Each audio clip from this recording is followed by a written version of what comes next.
Anytime you have been cruising in a public restroom, I'm speaking perhaps more to the gay men listening. There is a goddess for that. She really is the idea of cruising, which is sort of sex in these shadow realms or in these unseen places. And yes, I am talking about the basement bathroom of Essex Market in the Lower East Side. Lilith is there. Welcome, star children and sex symbols. It is I, David Odyssey.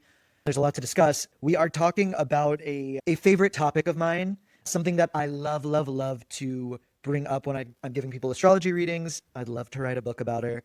And it's sort of this archetype, this this presence that I see everywhere. I see in culture, I see in art, and I see in my clients, and I see in myself. She's been quite present. I'm about to explain to you like what Lilith is. You are listening to the Lilith in Sagittarius episode. You do not need to have Lilith in Sagittarius. You do not need to know what Lilith and or Sagittarius is. I'm going to break everything down for you, and she will be universally accessible and new user friendly. Mark my goddamn words. This archetype is obviously like we're in kind of a post-alphaba society. So Lilith is who we are going to be discussing. Lilith is a character outside of biblical apocryphal mythology. She is a sort of mythological folk character in a lot of different cultures. And Lilith is an astrological entity, all of which has a fabulous application in your life. So to begin, let's meet the Dark Lady. Lilith is kind of most famously or most popularly known as the first woman and Adam's first wife in the Garden of Eden. Because there were two versions of the creation story made, one in which man and woman both were made from the earth at the same time, and one in which woman was made out of man's rib, which that one kind of took off. Anyways, while there was this sort of reconciliation between the edits, the myth basically is that the first woman, Lilith, is Adam's equal, and suddenly when it is decided that hey girl, listen, we love what you're doing. Just so you know, there's actually a hierarchy. It's Adam, woman, and then the animals.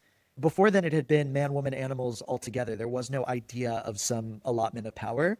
When that happened, Lilith, the first woman, said, I'm not doing this. Like, I'm not below you. I'm your equal. And she not only challenged Adam, but she defied God. She spoke God's name and challenged him and said, this isn't happening.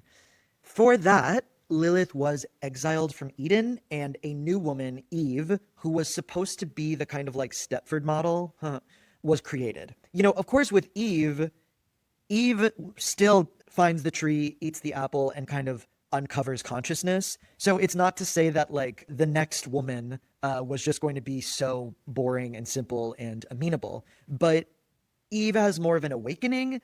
Lilith is like, I'm already there, girl. I know the tea. I know what's going on. You don't really need to like, there is no more lying. There is no wool over my eyes. There is no gaslighting to be done. I'm not having it. When Lilith is banished, she becomes this sort of desert she-demoness. And the important thing here is that she isn't destroyed. Most movies with a femme fatale, they kill her at the end. Lilith becomes this enduring symbol of exile. Where Lilith really came in, and this is where like, I could spend hours.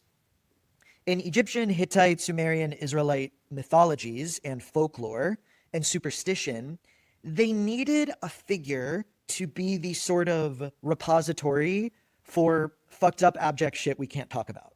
So when men who were married were having ejaculation in the middle of the night, when they're having wet dreams, the town elders or the priest or the spiritual leader would say, it's Lilith, the she-demoness. By the way, the name Lilith comes from Lilim, which are like night spirit or wind spirit. That's the meaning of the word. They would say Lilith has come to take your semen so she can breed an army of demon babies out of wedlock. Iconic.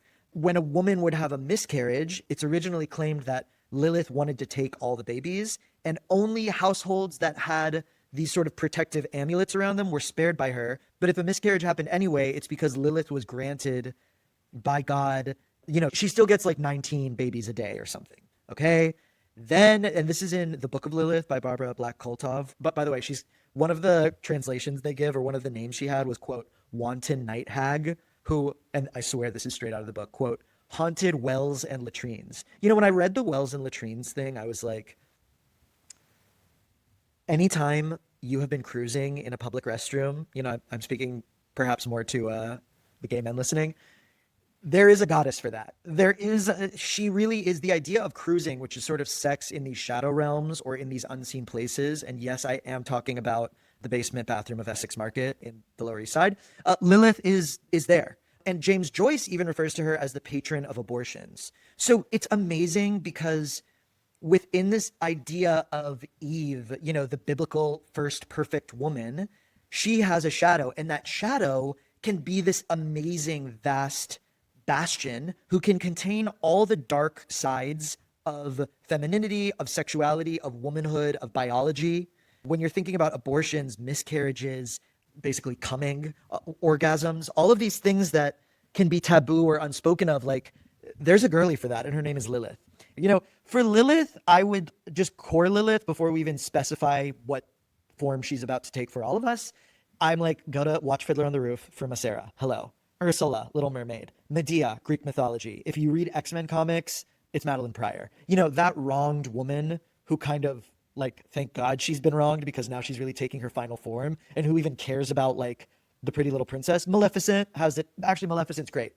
Angelina Jolie, generally, I think, can really do the Lilith thing very well. So when we're getting into Lilith, generally speaking, before we even get into the specifics and like what this means in astrology and what this means for you, like, obviously the number one Lilith movie to watch is Black Swan. The number one Lilith album to listen to is Jagged Little Pill, right? Within each of us, I think Lilith has a really powerful application for women, for the feminine, but I think Lilith really works for everyone because within everyone is the masculine feminine and is the dark feminine. Within everyone also, and this is where these are some of the key Lilithisms. If you have been exiled, if you have been silenced, if you have been punished for speaking the truth, that is what is getting kind of reclaimed or re-owned. And there's this aspect of Lilith that is the cackling witch who's kind of like, you didn't get me. You know what I mean? Like, you didn't kill me last time and you're not going to kill me this time. And now I want revenge. Lilith has this revenge aspect that's really delicious, but it's not. All right, I want to say this. I'm going to get in trouble for saying this. Lilith is not a yes, we can sort of girl power thing. It's a much more complicated, ugly reclamation. It's not a Ruth Bader Ginsburg poster. I think I celebrate, pop off, like, hail to the Jewess. Lilith is a different aspect. Lilith is the dark side. Lilith is the side of you that is ugly and has been made ugly. And what does that ugliness mean? And why do we have that ugliness? Okay. So Lilith is not supposed to be like beautiful or unifying. I think it's ultimately unifying because it's about breaking out of the surveillance state and kind of like the rejects claiming their power. But it is not like I discovered my Lilith and now I feel amazing about myself. It's Black Swan, which is I have been this good girl and now I'm facing my inner Mila Kunis, and now I'm bringing them into a reconciliation.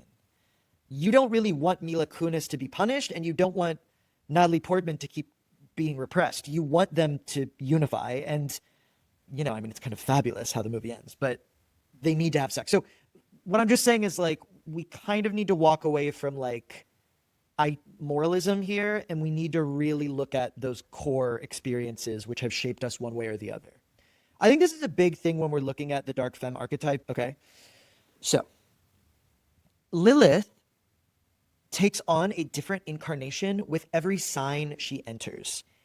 The signs of astrology are basically collections of elements or aspects or attributes. Together they form a unified whole, which is to say every one of us has a chart, and within each of us are the 12 signs. The 12 signs represent, it's kind of parts of a whole, right? So each sign represents kind of a different ladder on the rung of spiritual evolution, a different place we are in life. And in astrology, we also have the 12 houses. So those houses are kind of lenses into where we are or that part of our life. So Lilith, as she enters each different sign, is going to embody different aspects of what's going on in the world, what that is bringing out of us, and how we're responding to it, okay? We also have in the underworld Hecate, goddess of crossroads, goddess of liminal spaces. Persephone, we know, is abducted and raped by Pluto. She then takes on this dual form. Again, we're seeing Lilith. Persephone is the daughter of Demeter, the goddess of the harvest. She's kind of a spring maiden. When she's taken into the underworld, she becomes kind of the dark queen.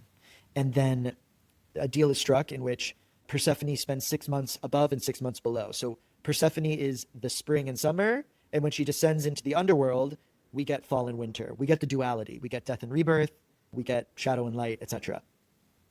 I think Lilith in Scorpio was very present in the sort of sobering, harrowing realization that one's body is like fully under attack. And, for women and for trans people especially, like, oh, all of this can just be ripped away. You don't have power. You can either be exiled or controlled. I think the idea of the truth teller or the kind of sobered, harrowed Lady Macbeth, who's kind of very aware of everything, she really is coming up in the Lilith in Scorpio thing. I was born with Lilith in Scorpio, which means I and my cohort had what is called a Lilith return. It means Lilith is back where she was when you were born. For me, like, my Lilith in Scorpio has always played out in what I think of as a really complicated sexual identity. I've had experiences with sexual abuse and sexual assault, which have led me on my own experiences of either reclamation in these sort of like hypersexual Dionysian dance floor dungeon arenas, to reenactment of abuse in these arenas, and to this sort of like ongoing reckoning in which my body, as you know, I was a go-go boy, and there's this aspect of like, I have to put it all out, even though there are aspects that are deeply hidden. I'm just talking about, again, we can't really be moralistic here. When we're thinking about what we've been through in terms of our sexuality, in terms of power dynamics, in terms of abuse, in terms of conditioning, and observing how that gets expressed, how it gets played out, how we reenact it, how we heal it. A big part of the way that I've been in the world has been a people pleaser and being someone who smiles a lot and blah, blah, blah, kind of always putting on the show. And when I had my Lilith return, which I would say was like the second part of 2025, I really started to observe those behaviors, and I started to really, not necessarily with judgment, but just observance, be like, oh, this is who I've been giving my power to. This is how I kind of want to make everyone happy. And I had this night, I went out in November, and it was crazy. I saw this like rogues gallery of everyone I've slept with in the last 3 years. Everyone I've made out with, everyone I've slept with, everyone I've kind of like, some of those experiences were positive, some not so great, some kind of like, what the fuck was that? But I had this Lilith aspect being like, look at what we've done. Look at all the power we've given away. Them, like, and I had this moment of being like, oh, in all those times, there was a pedestal thing going on. There was a projection going on. What does it mean for me to take it all back and really own it? And when I say own it, I don't just mean like, you go girl. I mean, own the shame, own the projection, own the performance, own all of that. So there was that aspect. I saw Bugonia, which is the new Emma Stone movie by Yorgos Lanthimos. She had previously done, any movie she does with him as Lilith. She did The Favorite with Rachel Weisz, and she also did Poor Things. Those movies, for some reason, Emma Stone, who's my age, and I gotta say, like, millennials have taken a lot of shit over the last 7 years because we are such losers, but seeing Emma Stone, I'm like, all right, there's a way forward for us. Those movies, The Favorite, Poor Things, and Bugonia, I do think give us a pretty strong Lilith, which they are about these women in positions of power, either going up or down. And in Bugonia, she plays this she's just kind of this unforgivable bitch in Bugonia. In Bugonia, she's playing a pharmaceutical executive who will not seek any form of redemption or atonement, no matter what crime she has committed. And there is this sort of triumph to it because, again, it's so abject thinking about like a corporatist woman. But I think there's a really beautiful flip to it, which is like, if we think about power dynamics, what if we show a woman as the perpetrator and as the monster? And I think Emma Stone did such a good job in that because you're kind of rooting for her, where you're like, she is just not going to say sorry or relent. I think that, again, we're thinking with Lilith about the shadow and the mirror. So when we think about these periods where women are losing rights, there's something about seeing that flip side, which is okay, what does power look like and why? And what is this world we live in? I warned my producers. We are going to be talking about Anne Hathaway a lot on this podcast. I'm obsessed with her. She has 3 Lilith. She has Devil Wears Prada too. She's in the Odyssey as Penelope, which is a gag. And she has what looks to me like a very Lilith movie, Mother Mary, with her and Michaela Cole, which is like this kind of dark pop witchcraft movie. Whatever, I'm gagged. Okay. Anne Hathaway is a Scorpio. She's kind of, to any Scorpio woman, by the way, Kathy Griffin, Roseanne Barr, Hillary Clinton. There's always that aspect of we loved her, then we hated her. Anne Hathaway, we loved her, then we hated her, and now she's back. You know, when Anne Hathaway really was back and she was basically showed up in head to toe Armani and was like, you all tried to cancel me because you thought I was unlikable, and now I'm back and you can't kill me. That is the Lilith in Scorpio. Margot Robbie, my age, also is Lilith in Scorpio. We have Wuthering Heights with her and Jacob Elordi. Listen, I'm more of a Charlotte Bronte fan than an Emily Bronte fan. Wuthering Heights, it's tough, but Wuthering Heights is also so much about destruction and what does sex and love do that can fucking destroy us. Okay, so that's all been very present. All that is the overture for Lilith entering Sagittarius. Lilith has, of the time of this podcast being released, Lilith is in Sag. She entered December 21st, 2025. She will be there through September 15th, 2026. So that's a large clumpy of 2026. When Lilith enters Sag, she takes on a new incarnation. What is Sagittarius? So like I said, Scorpio deals a lot with the violation, the awakening, the underworld, truth and lies, abuse of power. Sagittarius is kind of what comes next. Scorpio is so much about you destroyed me and I've been resurrected. Sagittarius is then like, okay, now I'm immortal. What do I want to do? Sagittarius is really about, all right, we've had the reckoning. Let's look forward. Sagittarius has some of the best divas you're ever going to get. Britney Spears, Christina Aguilera, Tina Turner, Miley Cyrus, Bette Midler. We get Lucy Liu. I mean, come on, motherfucker, right? So those Sag women, they're going to pound it. There is this aspect of, I want to break a brick wall down and go where no one has gone before. That's Sagittarius generally. It's the centaur firing an arrow. It's very much, where do we want to go next? And for women, I think Sag is it has this bon vivant quality to it, which is, I'm out there, I'm brave, I'm curious. I either want to like fucking slam it, you know, if you think about Britney or Christina or Miley, or I want to explore things that haven't been explored. The thing with Sag, and this is going to be a big one, Sag, I don't think, Scorpio is so much about, we're looking back, we're dealing, these are the recriminations. Sag is like, I don't want to look back, you know? This was a big thing with Tina Turner, which was after What's Love Got to Do with It, as she continued to make music and be like the highest grossing, you know, during Tina Turner's second Saturn return, which you can read about in my book, When Saturn Returns, during Tina Turner's second Saturn return, which is her mid-50s, she was the highest grossing touring artist. Okay, like suck on that.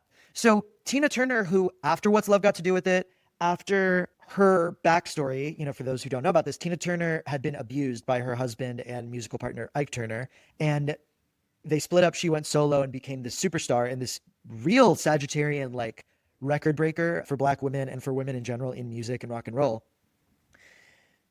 When after the movie about her life and that relationship with Angela Bassett, What's Love Got to Do with It, was made in the early 90s, Tina Turner was kind of like, I don't want to talk about this anymore.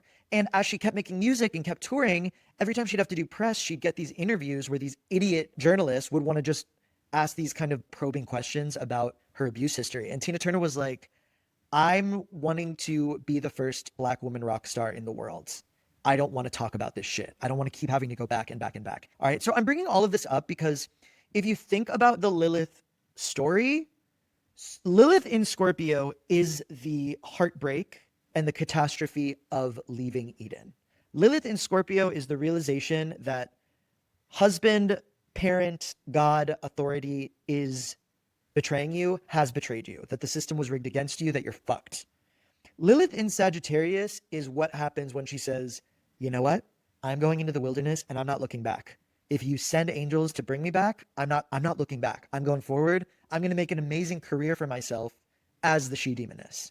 So Lilith in Sag, just generally, and I think this is a big thing for obvious reasons for 2026, I think a lot of the shock of this election cycle is now wearing down, and a lot of the shock of the world we live in and the cruelty of it is now present reality. As Lilith enters Sag, that side in all of us, and I think that cultural feminine is a bit more in fighting shape. Sag is a fire sign, and there is this aspect of like, I don't even want to go back to Eden. I don't want to go back to the way things were. We have to find something new. So that's not to say like, be optimistic. Be optimistic, women and trans people. You're having your rights taken away. It's not that, but it is this saying of like, all right, we have grieved and now we are going to create something new and we're going to incarnate as something new. So I wanted to bring up a few of my girly archetypes. Jennifer Connelly, Sagittarius woman. Let me just say this. I've said this before and I'll say it again. There are 3 people I will take a bullet for: my rabbi, my Zumba teacher, and Jennifer Connelly. Let the record show. Jennifer Connelly, who is just like, I mean, not even to talk about little children, but even in fucking Top Gun, you're just watching and you're like, they just can't crack, like, they cannot crack you.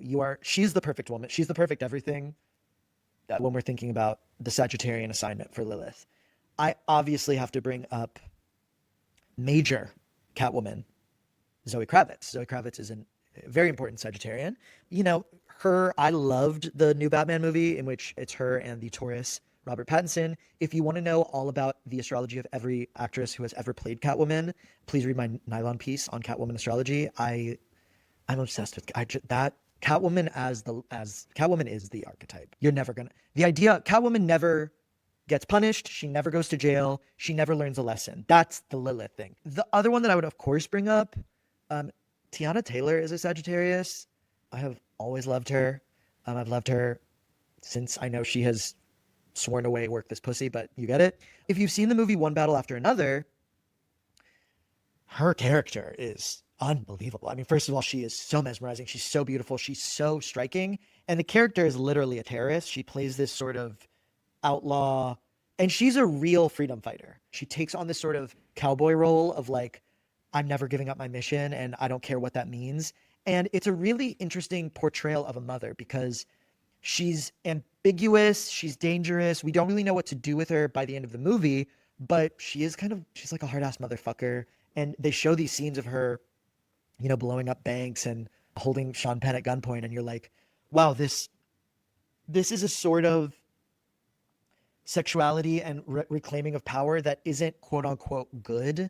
And it might not all be for the good. And she might not be a good wife or mother or daughter.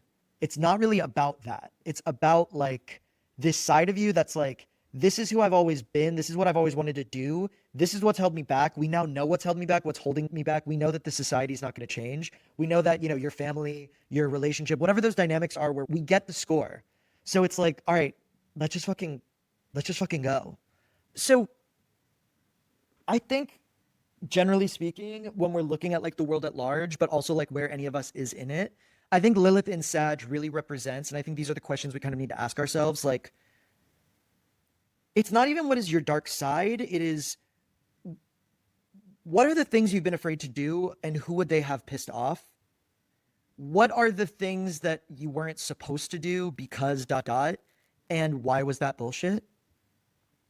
And with that, you get this sort of like, again, Catwoman Dark Avenger. So I would definitely, with style and with the sort of invocation, we're really thinking Lilith in Sag is a little bit more adventurous, curious. She doesn't really care about being judged. So this isn't quite as much like, this is my dark side, I'm going to be a goth now. It's not quite that. It's a little bit more like, I'm wearing this, I dare you to fuck with me. You know what I mean? And I think in terms of the role you're wanting to take in your personal life or politically or culturally, whatever, Lilith in Sag is so much about, if we were to look forward at what needs to be done or where we want to go, if we were to consider the rules no longer applying, who does she look like? What does that look like? What form does she take? And what does she need to do or say? I would, of course, recommend, if you get a reading with me or if you look at your own chart, where is Sagittarius in your chart? Who is Lilith interacting with? Is Lilith hitting a planet? Is she turning it on? What part of your chart is having an awakening or an unleashing? So those are all some Lilith-isms. I'd be really curious what form she takes for you. So send me pictures, let me know. And who, she might be people in your life. She might be you. So Let me know like what incarnation she's taking in your life, or where you're seeing her, where you're hearing her. We will be here every Wednesday. This incarnation will be getting discussed a lot more, so hang on because the ride has only begun. Please share this podcast with anyone you know might be interested, and we would love if you would leave comments, reviews, ratings, and reposts. And if you have questions or you want to tell me about your Lilithisms, or whatever incarnation she's taking in your life, hit me up at ask@heavenlybodiespodcast.com. I am at davidodyssey.com and would be happy to give you a Lilith reading. And I will see you next week. Mwah. Thank you for listening. This podcast is part of Pride House Media, hosted by David Odyssey, and produced by Matthew Breen and Josh Rosenzweig, with original music composed by Nell Balaban. If you enjoyed this episode, please subscribe wherever you listen to podcasts. And while you're there, leave us a rating and review. It really helps others discover the show. I'd love to get to know you, so email questions and visions to ask@heavenlybodiespodcast.com and book a reading with me at davidodyssey.com. Until our next trip, keep looking up.